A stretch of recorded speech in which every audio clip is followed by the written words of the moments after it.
Serious dedication sir ఒకసారి అందరూ ఎలా చూడండి.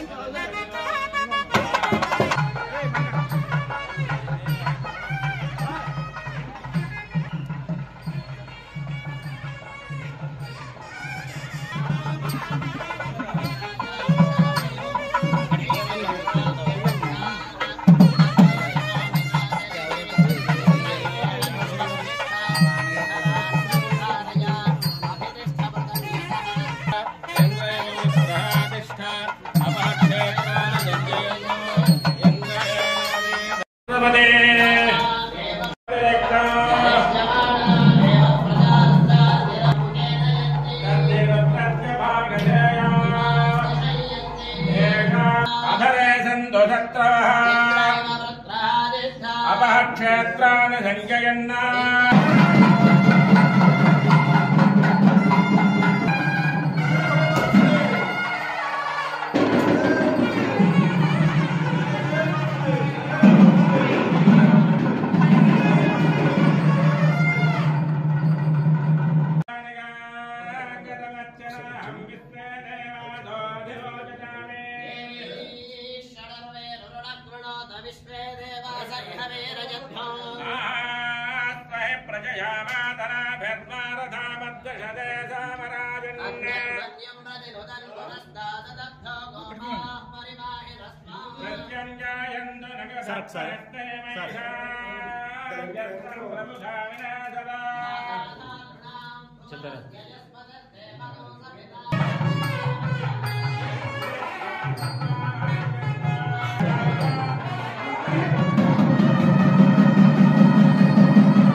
అందరితో చాలా తండ్రి కాలత్వ మేరకు ఇంటికి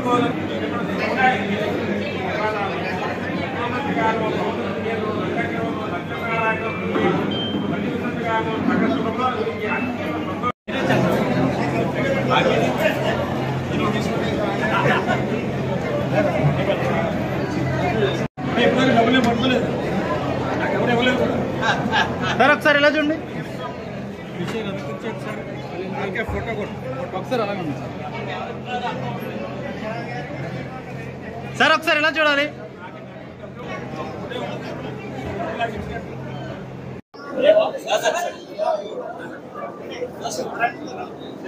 ఓకే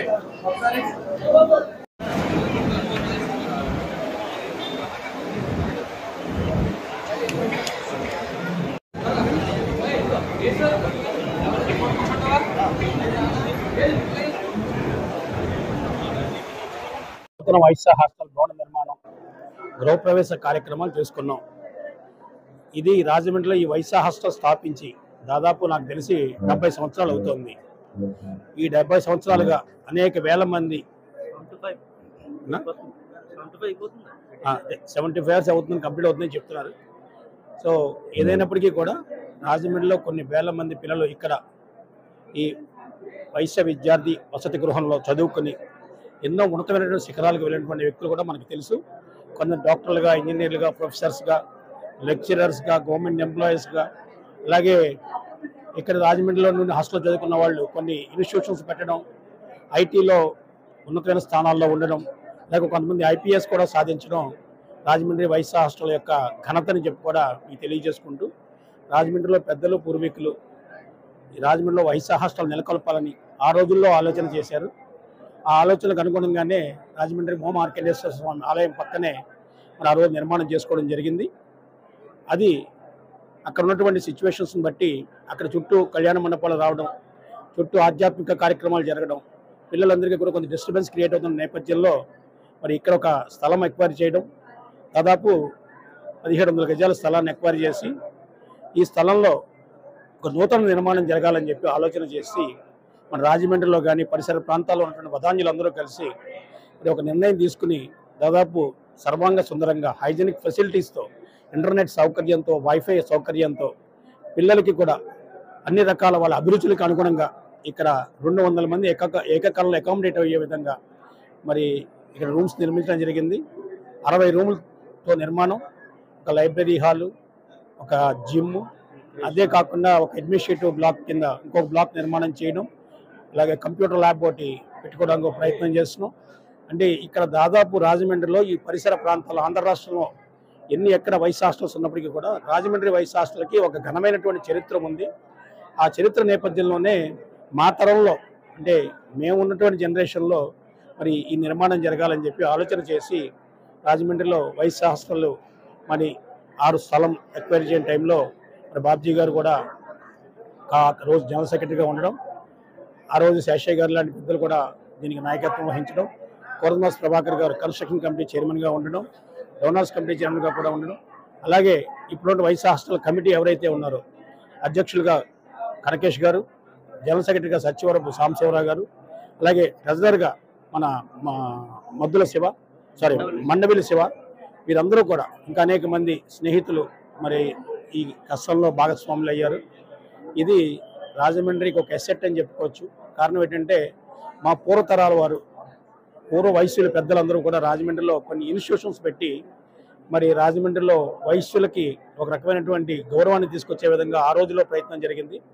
మరొకసారి రాజమండ్రిలో దాదాపు ఒక 7 కోట్ల రూపాయలు వెచ్చించి మరి నిర్మాణం చేయడం, దాదాపు రమారమి 10 కోట్ల రూపాయలు విలువైనటువంటి స్థలాన్ని సేకరించుకోవడం, అంటే రాజమండ్రిలో నెక్స్ట్ తరానికి ఒక 15 కోట్ల రూపాయలు విలువైనటువంటి మరి ఈ ప్రాంగణాన్ని అప్పచెప్పడం జరుగుతోంది. దీన్ని భవిష్యత్తులో ఖచ్చితంగా విద్యార్థులందరికీ కూడా ఉపయోగపడే విధంగా, వారందరికీ కూడా మంచి జరిగే విధంగా, ఇక్కడ అన్ని రకాలుగా వారి మంచి చదువులు చదువుకునే విధంగా ప్రోత్సహించే కార్యక్రమం కూడా చేయడం జరుగుతుంది. ఇక్కడ ఉచితంగానే వసతి కల్పించడం జరుగుతుంది. అలాగే ఎవరైనా పేదవారు కానీ ఇక్కడ చదువుకోవడానికి వస్తే వారు కనీసం వాళ్ళు నెలవారీ మెయింటెనెన్స్ కూడా ఇవ్వలేని పరిస్థితులు ఉంటే వైశ్య హాస్టల్ కమిటీ నుంచే కాంట్రిబ్యూట్ చేయడం కూడా జరుగుతోంది. ఇది ఏదైనా రాజమండ్రిలో ఇవాళ ఈ గృహప్రవేశ కార్యక్రమంలో ఈ రాజమండ్రి వైశ్యులందరూ కూడా పాల్గొన్నారు. చుట్టుపక్కల తూర్పుగోదావరి జిల్లాలో ఉన్న 6 వైశ్యులందరూ కూడా వచ్చారు. ఇదేంటంటే ఇది ఉన్నటువంటి సిచ్యువేషన్ బట్టి మనకి రాజమండ్రిలో ఎంతమందికి ఈ కార్పొరేట్ లెవెల్లో ఆల్మోస్ట్ ఇక్కడ ఉన్నటువంటి ఇంజనీరింగ్ కాలేజెస్ కావచ్చు, మెడికల్ కాలేజెస్ కావచ్చు, నర్సింగ్ కాలేజెస్ కావచ్చు, ఫార్మసీ కాలేజీలు కావచ్చు, అలాగే డిఫరెంట్ ఇన్స్టిట్యూషన్స్ అన్నీ ఇక్కడికి వచ్చాయి. పిల్లలందరూ కూడా మరి వయస్సుల్లో ఉన్నటువంటి పేదవాళ్ళు కానివ్వండి, చదువుకునే ఇంట్రెస్ట్ ఉన్న వాళ్ళు కానివ్వండి, వాళ్ళకి ఇక్కడ ఫెసిలిటీ క్రియేట్ అవ్వాలని చెప్పి ఒక ప్రయత్నం చేసి ఇక్కడ తీసుకొచ్చాం. గతంలో ఉన్న వైశ్య హాస్టల్లో కూడా 100 మంది మరి అక్కడ ఉండేవారు. ఇప్పుడు దాన్ని కూడా పునరుద్ధరించాలని చెప్పి దాన్ని కూడా పునర్వైభవం తీసుకురావడానికి అక్కడ కూడా ఒక మంచి స్ట్రక్చర్ తీసుకురావడానికి కూడా ప్రయత్నం చేస్తాం. ఇది త్వరలోనే ప్రారంభించుకునే కార్యక్రమానికి కూడా శ్రీకారం చుడతాం. ఇవాళ గృహప్రవేశం, పూజాది కార్యక్రమాలు ఒక శాస్త్రోక్తంగా చేయడం జరిగింది. ఇది అఫీషియల్ లాంచింగ్ ఒక 1 మంత్లో కంప్లీట్ చేసుకుని పూర్తిగా నెక్స్ట్ అకాడమిక్ ఇయర్ నుంచి ఈ హాస్టల్ని మరి అందజేయడం జరుగుతుందని చెప్పి కూడా తెలియజేసుకుంటూ అందరికీ కూడా వైశ్య పెద్దలందరూ కూడా సహాయం చేసిన ప్రతి ఒక్కరికి కూడా అభినందనలు, మరి వారందరికీ కూడా ధన్యవాదాలు తెలియజేసుకుంటున్నాను. Thank you. అందరికీ నమస్కారం అండి. నా పేరు ప్రగలపాటి కనకరాజు. నేను ఈ హాస్టల్లో 81, 86 సంవత్సరాల్లో ఇక్కడ రాయమండ్రి హాస్టల్లోనే చదువుకుని ఇక్కడి నుంచి విద్యాభ్యాసం ముగిసిన తర్వాత హైదరాబాద్, బెంగళూరులో చదువుకుని తర్వాత విద్యారంగంలోనే నేను 2 ఫార్మసీ కాలేజీలు, డిగ్రీ కాలేజీలు, స్కూలు, కాలేజీలు అన్నీ పెట్టడం జరిగింది. నాకు ఈ హాస్టల్ నుంచే నాకు మంచి అంటే అందరూ బ్రైట్ స్టూడెంట్స్ అందరూ రావడం, ఇక్కడ అందరూ పోటీ పడి చదవడం, దానివల్ల ఏంటంటే మా అందరూ కూడా మా బ్యాచ్ స్టూడెంట్స్ అందరూ కూడా మంచి మంచి స్థానాల్లో అప్లై చేశారు. అలాంటి హాస్టల్ ఇప్పుడు ఇంకా ఈ చుట్టుపక్కల ఉన్న పల్లెటూరులో ఉన్న విద్యార్థులందరికీ రాయమండ్రిలో దగ్గరగా ఉన్న అన్న యూనివర్సిటీలో చదువుకోవడానికి కానీ, గైడ్లో చదువుకోవడానికి కానీ, మెడికల్ కాలేజీలో చదువుకోవడానికి కానీ, రాజమండ్రి ఆర్ట్స్ కాలేజీ పెద్ద కాలేజీ, ఈ జిల్లాలోని మొత్తం వయసు పిల్లలందరూ ఇక్కడికి వచ్చేస్తారు. వాళ్ళకి చదువుకోవడం కానీ మంచి వసతులతో ఈ కట్టిన కమిటీకి అందరికీ కూడా, ఎందుకంటే కమిటీ ఒక అద్భుతమైన హాస్టల్. అంటే ఈ రోజుకి హాస్టల్స్ ఎలా ఉండాలా, ఒక వైఫై ఎలాగ ఉండాలా, ఒక రూమ్లో ఎలాంటి ఫెసిలిటీస్ ఉండాలా, అన్నీ కూడా అటాచ్ బాత్రూము, ఎవ్రీథింగ్, మంచి డైనింగ్ హాల్ అన్నీ పెట్టి రాబోయే రోజుల వయసులోనూ ప్రతి స్టూడెంట్ కూడా ఉన్నత స్థానానికి వెళ్ళడానికి హాస్టల్ ఉపయోగపడాలని ఈ హాస్టల్ కట్టిన కమిటీని అందరినీ కూడా మా పూర్వ విద్యార్థుల తరఫున నేను వాళ్ళందరినీ అభినందిస్తున్నాను.